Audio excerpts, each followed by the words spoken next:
Assalomu alaykum. Mana biz Muhammadjon tabib asalari chaqtirish maskanida yotib davolanyapmiz. Bu yer sharoitlari juda yaxshi ekan.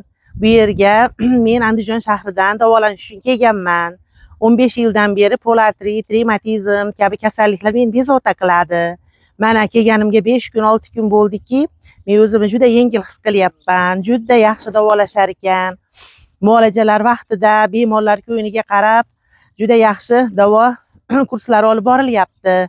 Mana dam olish kunlari shanba, bozor kunlari bu maskan tomonidan shu dam olish bog' shamolga sayrga olib chiqildi.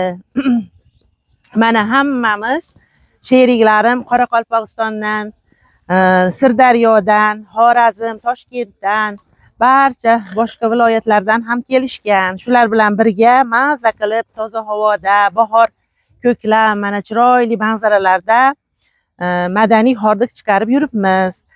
Bu asalari chaqtirish markazi xodimlariga, Muhammadjon tabibga, bu yerda ishlayotgan barcha xodimlarga mingdan ming chuqur minnatdorchiliklar bildiramiz. Yana ham ishlariga rivoj bersin.